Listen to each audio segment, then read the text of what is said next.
पानी की आत्मकथा। जल ही जीवन है, यह एक वैज्ञानिक सत्य है।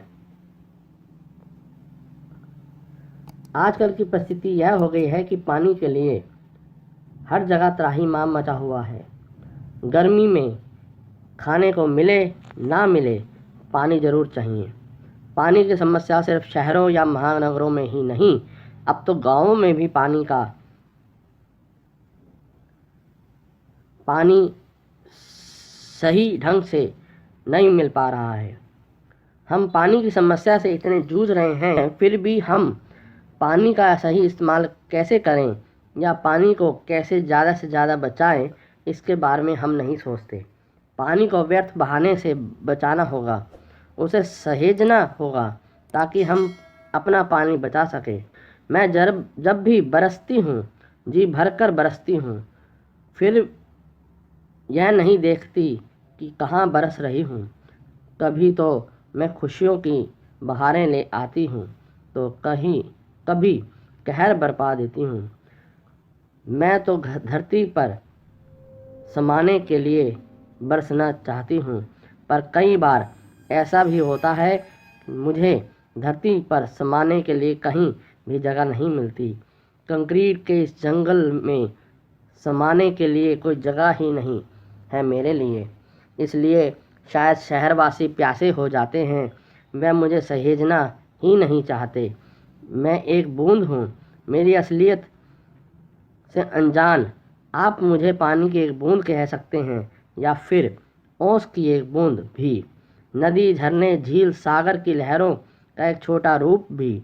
लेकिन मेरी सच्चाई यह है कि मैं पलकों की सीप में कैद एक अनमोल मोती के रूप में सहेज कर रखी हुई आंसू की एक बूंद हूँ। इस सृष्टि के सृजनकर्ता ने जब शिशु को धरती पर उतारा तो उसकी आंखों में मुझे पनाह दी। ममता की पहचान बनकर मैं बसी थी माँ की पलकों में और धीरे से उतरी थी उसके गालों पर थिरकती हुई बहती चली गई और फिर भिगो दिया था माँ का आंचल। उस समय मैं खुशियों की सौगात बनकर माँ की आंखों से बरसी थी। दुआओं का सागर उमड़ा था और उसकी हर लहर की गूंज में शिशु का क्रंदन अनसुना हो गया था। एक नन्ही सी बूंद, मुझ में ही समाया है सारा संसार। कभी मैं खुशी के क्षणों में आँखों से रिश्ता तोड़ती हूँ, तो कभी गम के पलों में। बरसना तो मेरी नियति है, मैं बरसती हूँ तो जीवन बहता है। जीवन का बहना जरूरी है, मैं ठहरती हूँ तो जीवन ठहरता है। जीवन का हर पल दूजे पलों से अनजाना होकर किसी कोने में दुबक गया है। इसलिए इस ठहराव को रोकने के लिए मेरा बरसना ज़रूरी है। मुझ में जो तपन है वो रेगिस्तान की रेत में नहीं, पिघलती मोम की बूंदों में नहीं, सूरज की किरणों में नहीं और आग की चिंगारी में भी नहीं। मुझ में जो ठंडक है वो चांद की चांदनी में नहीं, सुबह सुबह मखमली घास पर बिखरी ओस की बूंदों में नहीं, पुरवैया में नहीं और हिम शिखर से झरते हो हिम बिंदुओं में भी नहीं। मेरी तपन, मेरी ठंडक एहसासों की एक बहती धारा है जो अपनी पहचान खुद बनाती है। मैं जब भी बरसती हूँ, जी भरकर बरसती हूँ, फिर यह नहीं देखती कि कहाँ बरस रही हूँ। कभी तो मैं खुशियों की बहारें ले आती हूँ, तो कभी कहर बरपा देती हूँ। मैं तो धरती पर समाने के लिए बरसना चाहती हूँ, पर कई बार ऐसा भी होता है कि मुझे धरती पर समाने के लिए कहीं भी जगह नहीं मिलती। कंक्रीट के इस जंगल में समाने के लिए कोई जगह नहीं है मेरे लिए। इसलिए शायद शहरवासी प्यासे हो जाते हैं, वह मुझे सहेजने ही नहीं चाहते। बहना मेरा स्वभाव है, तो मुझे बहने दो ना, क्यों रोकते हो मुझे? रिस कर मैं जितना धरती पर समाऊंगी उतना ही उसे उपजाऊ भी करूंगी। मेरी भावनाएं गलत नहीं हैं, फिर भी कोई मुझे समझना नहीं चाहता। क्या करूं, अपना स्वभाव छोड़ नहीं सकती, आखिर कहाँ जाऊं।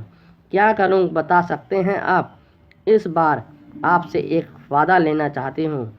मैं अपनी असंख्य सखियों के साथ जब आपके आंगन में जमकर बरसूंगी, तब आपको सारी बूंदों को सहेजना होगा। बस कुछ ही दिनों की बात है। अभी तो गर्मी की तपिश सह लें, सूरज के तेवर को समझ लें।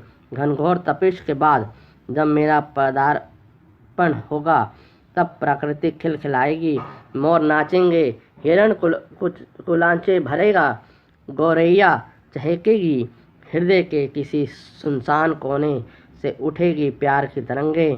बस एक ही वादा, हर बूंद को सहेजना होगा, तभी मेरा जन्म सार्थक होगा।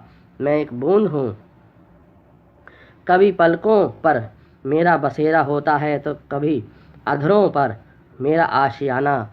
मुझे तो हर हाल में, हर अंदाज में जीना है। मैं जी रही हूँ और मैं जीती रहूँगी जब तक मैं इस धरती पर हूँ। जिंदगी गुनगुनाएगी, मुस्कुराएगी, रिमझिम फुहारों से भीगेगी और अपनी एक कहानी कह जाएगी। कहानियाँ बनती रहें, जिंदगी गुनगुनाती रहे, बस यही कामना है।